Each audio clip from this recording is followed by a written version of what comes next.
BRIC tumbuh terus, di mana perluasan BRICS ini adalah organisasi yang menyatukan negara-negara di belahan bumi selatan yang dulunya merupakan negara-negara jajahan, sehingga mereka dapat berkolaborasi dan berkembang secara ekonomi dan menciptakan alternatif bagi keuangan yang didominasi oleh negara-negara barat selama ini. BRICS didirikan pada tahun 2009 oleh Brazil, Rusia, India, dan Tiongkok. Kemudian pada tahun 2010 Afrika Selatan bergabung dengan saat itu namanya BRICS terus bertumbuh.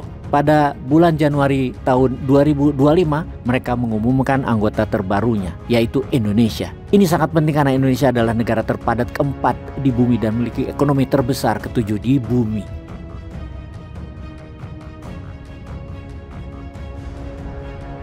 Peta terbaru yang menunjukkan keanggotaan BRICS per Januari 2025, sekarang ada 10 negara yang menjadi anggota penuh BRICS, termasuk 5 negara asli, ditambah Mesir, Ethiopia, Indonesia, Iran, dan UAE atau dikenal dengan BRIC Plus. Per tahun 2025 ada juga 8 negara mitra BRICS yang berarti bahwa mereka sedang dalam perjalanan untuk menjadi anggota penuh dalam waktu dekat. 8 mitra BRICS adalah Belarus, Bolivia, Kuba, Kazakhstan, Malaysia, Thailand, Uganda, dan Uzbekistan.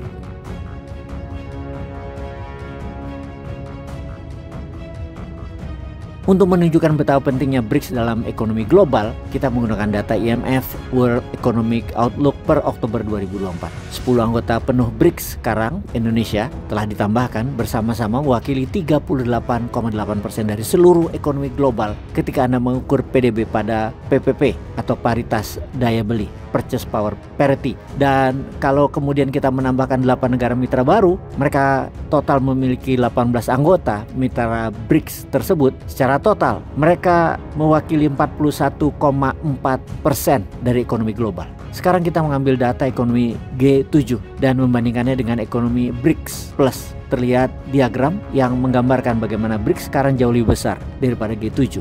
G7 ada kelompok 7 negara kaya, yaitu negara-negara barat penjajah plus Jepang. Sebagian besar dunia ada di bawah ekonomi mereka dulu, yaitu Kanada, Prancis, Jerman, Italia, Jepang, Inggris Raya, dan Amerika Serikat.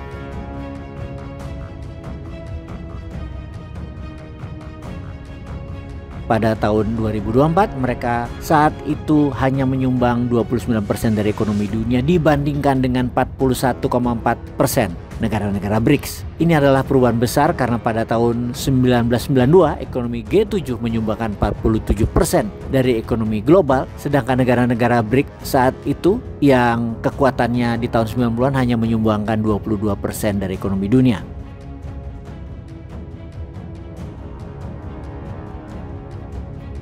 Jadi ini adalah perubahan yang sangat besar dalam 3 dekade terakhir. Trennya sangat jelas seiring waktu. Pangsa negara BRICS dalam ekonomi global meningkat, sedangkan G7 menyumbang dalam ekonomi global yang menurun. Sekarang penambahan Indonesia ke dalam BRICS sangat penting karena Indonesia adalah negara salah satu ekonomi terbesar di belahan bumi selatan dan tumbuh dengan sangat cepat. Faktanya pada tahun 2023 Indonesia menyalip Inggris dan Perancis. Ekonominya menjadi terbesar ke-7 dunia dalam PPP perhitungannya. Ekonomi Indonesia mewakili 2,4% dari PDB global dari PPP atau Purchase Power Parity, sedangkan Inggris dan Perancis masing-masing hanya mewakili 2,2% dari ekonomi global. Oh ya, sebentar, coba bayangkan berapa banyak orang di dunia yang berbicara tentang negara-negara seperti Inggris dan Perancis seolah-olah mereka masih negara yang kuat dan kaya, tetapi secara ekonomi mereka tidak sekuat itu lagi.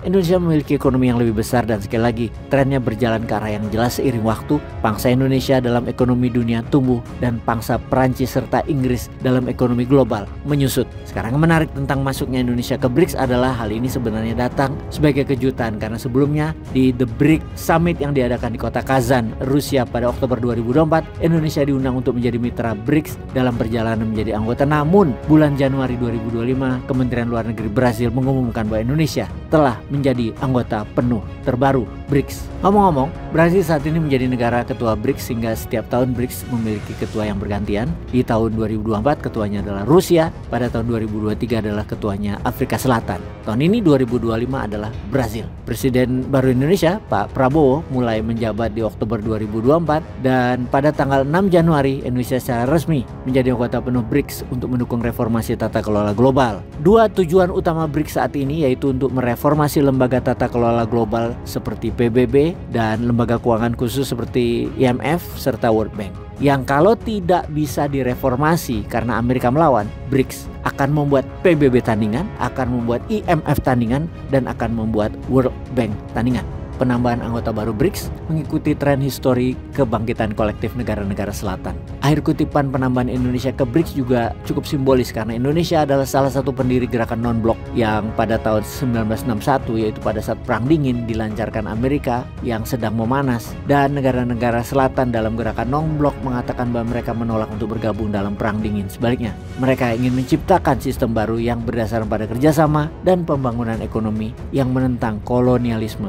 Peran pemimpin Indonesia di belahan bumi selatan sangat simbolis karena pada tahun 1955 Indonesia telah menjadi tuan rumah konferensi Bandung yang terkenal yang mempertemukan negara-negara bekas jajahan di Bandung di Indonesia untuk berkumpul membahas bagaimana mereka dapat kerjasama untuk meningkatkan perdagangan guna mengangkat rakyat mereka keluar dari kemiskinan dan untuk mendukung perjuangan dekolonialisasi lebih lanjut karena pada saat itu di tahun 50-an masih banyak negara yang dijajah oleh kekuatan barat. Pada saat itu selama konferensi Bandung di tahun 1955 dan pembentukan gerakan non-blok atau non-lini di tahun 1961, Indonesia dipimpin oleh seorang pemimpin anti-imperialis bernama Soekarno. Namun pada tahun 1965 Amerika mendukung kudeta militer yang menggulingkan Presiden Soekarno dan menciptakan negara boneka setelahnya. Di era Perang Dingin, di Indonesia tidak terlalu dingin, tapi sangat panas bahkan berdarah. Jadi mengingat sejarah Indonesia dan sejarah panjang perjuangan anti kolonialisme di Indonesia, tidak mengherankan Bapak Prabowo